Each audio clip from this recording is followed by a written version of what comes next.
बड़े अफसोस की बात है जी कि ऐसे बहुत सारे लोग हैं जिनके काम को या जिनके बारे में हम नहीं जानते, जिनकी वजह से हमारी जिंदगी इज ऑल राइट। उनमें से एक सी फेयरर्स जो करते हैं सी fairing.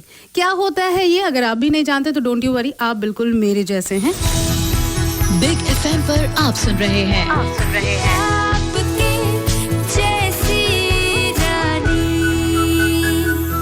Hello everyone, good afternoon. मैं हूँ आपकी जैसी रानी। पर जैसे समझदार लोग कहते हैं कि जो चीज समझ ना हो वो पूछ लो, तो पूछेंगे कि होती क्या है ये सी फेयरिंग इनसे। मेरा नाम है कैप्टन शिव हालबे और मैं maritime association of ship owners, ship managers and agents, in short form मासा, इसका चीफ एग्जीक्यूटिव ऑफिसर हूँ। हमारा एसोसिएशन 31 कंपनीज हमारे मेंबर्स हैं जिनका सर्वप्रथम काम इंडिया में सी फेयरर्स को जहाज पे एम्प्लॉय करना या फैसिलिटेट करना होता है। और हमारी कंपनीज करीबन 50 से 60 हजार सी फेयरर्स जहाज पे एम्प्लॉय करते हैं। हमारा जो प्रोफेशन है सी फेयरिंग, इसमें एक बड़ा प्रॉब्लम है, वो दिखता नहीं है। शायद आपको पता है कि नहीं, लेकिन 90% कार्गो या ग्लोबल ट्रेड है ये समुद्र के रूट से होता है, यानी शिप्स पे होता है। हमारा पेट्रोलियम, हमारे खनिज, आयरन ओर, कोल, एल्यूमिनियम, बॉक्साइट, मेटल्स, ये सब बाय सी जाते हैं और this share is 90% of the global trade. और ये जो 90% ट्रेड जो पूरा है, इसका ये दुनिया में 95,000 शिप्स हैं, वो ये ट्रेड फैसिलिटेट करते हैं। और इस 95,000 शिप्स पे आज अगर हम बटन दबाएं तो करीबन 20 लाख सी फेयरर्स, अप्रोक्सीमेटली 20 सी फेयरर्स पर शिप, ये इनका कॉम्प्लीमेंट रहता है, ये अप्रोक्सीमेट है। तो आप सोचिए इम्पैक्ट कि 90% ग्लोबल ट्रेड सिर्फ 20 लाख सी फेयरर यहाँ से वहां ले जाते हैं। ये इनका इतना मेजर योगदान है जो बहुत जनों को पता नहीं है। तो 90% ग्लोबल ट्रेड करते हैं ये। तो ऐसे में जब पेंडेमिक हुआ, अनाउंस हुआ लॉकडाउन और 90% से ज्यादा दुनिया हो गई बंद, उस वक्त इनके क्या चैलेंजेस रहे, ये जानेंगे आपसे बस कुछ ही देर में। बिग एफएम पर आप सुन रहे हैं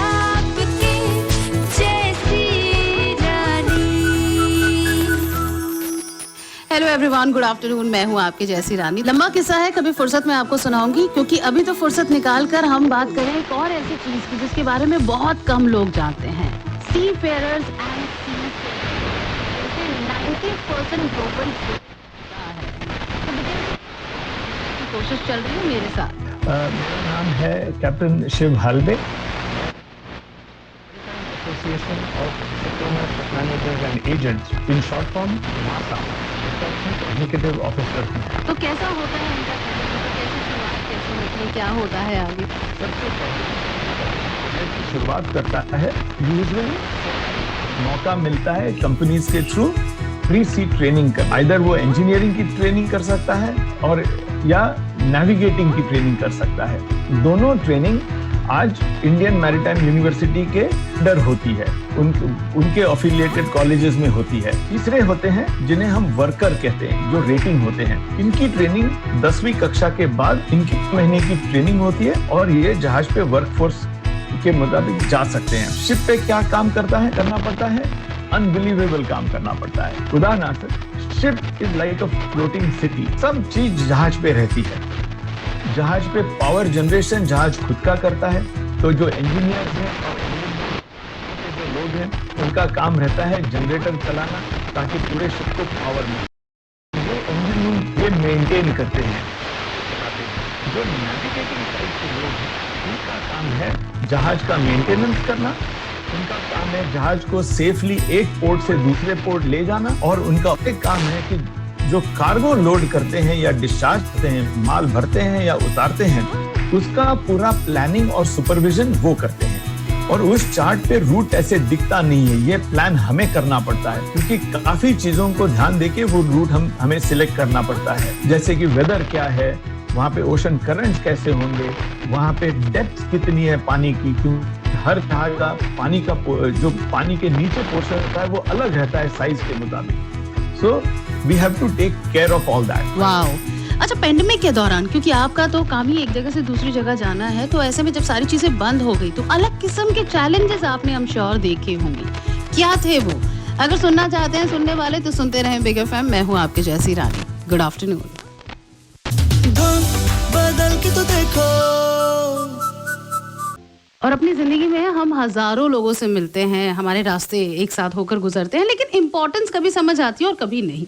बट इस लॉकडाउन ने ना हर इंसान की इम्पोर्टेंस हमें सिखाई है। फिर चाहे वो परचून की दुकान वाला हो जो रिस्क लेकर दुकान खोलकर बैठा ताकि मेरा आटा चावल आ सके, चाहे वो डिलीवरी बॉय हो जिसने ज़रूरी सामान, स्पेशली वो दवाइयाँ मेरे घर तक पहुंचाई थी, वो दूध वाला, वो सफाई कर्मचारी जिसकी वजह से साफ सफाई चल रही है, बाहर वो डॉक्टर्स, वो पुलिस वाले, लिस्ट बहुत लंबी है। लेकिन इस लिस्ट में एक और नाम जुड़ना चाहिए जो जुड़ना रह गया, लेकिन देर आए दुरुस्त आए, तो जिनकी बात आज मैं कर रही हूँ अपने शो पर।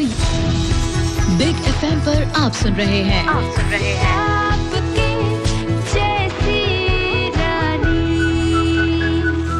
ये है सी फेयरर्स जो करते हैं सी फेयरिंग। सी फेयरिंग, जैसा कि हम जानते हैं कि 90% ग्लोबल ट्रेड समुद्र के रास्ते होता है और होता है इन लोगों की वजह से। तो यही बातें चल रही है और मेरे साथ मेरा नाम है कैप्टन शिव हालबे और मैं maritime association of ship owner, ship managers and agents, in short form मासा, इसका चीफ एग्जीक्यूटिव ऑफिसर हूँ।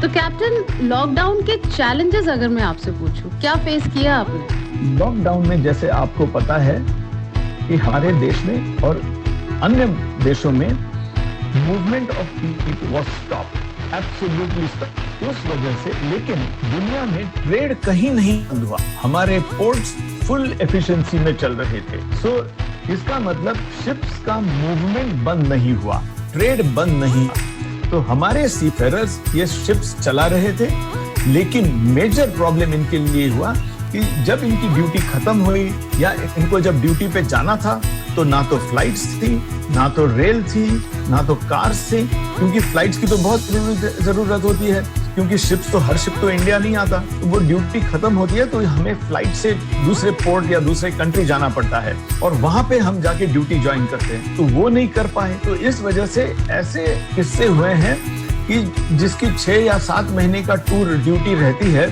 उसे 12 महीने हो गए लेकिन बेचारे वापस नहीं आ पाए क्योंकि फ्लाइट्स नहीं थी, other movement was band.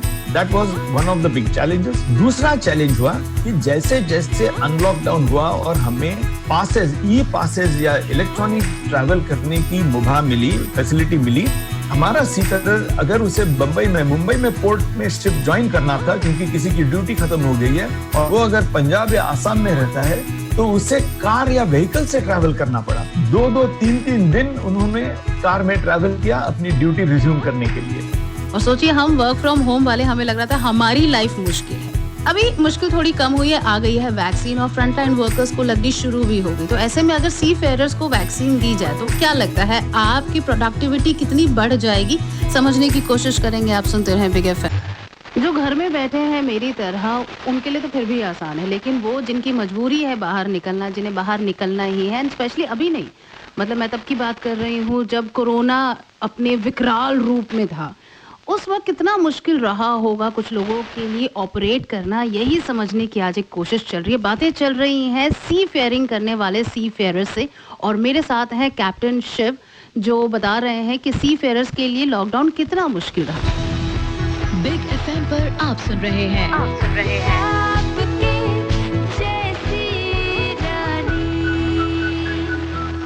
But अब जब वैक्सीन आ गई है और अनाउंस हो गया है कि फ्रंटलाइन वर्कर्स को, वो लोग जिनका काम करना बहुत जरूरी है, लाइक यू, तो उनको वैक्सीन दी जानी चाहिए। अगर आप लोगों को वैक्सीन मिली तो क्या लगता है प्रोडक्टिविटी कितनी बढ़ेगी? अगर हमें वैक्सीन मिले तो नंबर 1 हमारा जो एक्सपोजर है और सीफेरर्स को जो डर लगता है कि क्योंकि जब वो शिप पे रहते हैं ना, वो आइसोलेटेड रहते हैं, उन्हें कोई डर नहीं है कोई डिजीज का या कोई इन्फेक्शन का। लेकिन जब इनका पोर्ट में आते हैं और शोर वर्कर्स के साथ इंटरफेस होता है तब ये एक्सपोज होते हैं। हम जब शिप ज्वाइन करते हैं इंडिया से तो हमारे कम से कम 2 PCR टेस्ट होते हैं, एक घर से निकलने के पहले और एक जहाज ज्वाइन करने के पहले, तो हमें पता रहता है कि हम क्लीन है, हम नॉन इन्फेक्शियस है। इसलिए हमें वैक्सीन, हम डिमांड कर रहे हैं, हम अपील कर रहे हैं कि हमें अगर वैक्सीन दिया जाए हमारे लोगों को तो उनको तसल्ली मिलेगी। और आप लोग ये डिजर्व करते हैं। कैप्टन शिव, जाते जाते हमारे सुनने वालों को क्या कहना चाहेंगे? मेरी एक रिक्वेस्ट है, हमारा देश सिर्फ हमारा देश नहीं है, हमारी सारी दुनिया, हम कहते हैं कि वो सी ब्लाइंडनेस से सफर करते हैं, उन्हें होराइजन तक ही दिखता है। और थोड़ी अपनी नजरें ऊपर कीजिए, दरिया की ओर देखिए, उससे मोहब्बत कीजिए, क्योंकि उसके जरिए हमारा कारोबार चलता है। आज हमारी कार में या बस में हम पेट्रोल डालते हैं, वो भी दरिया से ही आता है। हमारे पावर प्लांट्स जो हमें पावर देते हैं वो कोयले पे काफी चलते हैं, वो कोयला भी सी रूट से ही आता है। Please change your outlook. Seafaring is a phenomenal and a noble profession. Embrace it. Thank you so much, Captain, and all the very best. well, captain की बातें सुनकर अगर किसी एक इंसान का भी उसको ऐसा लगा कि उसे एक नया नजरिया मिल गया, तो मुझे लगेगा कि हाँ, आज का मेरा शो सार्थक हो।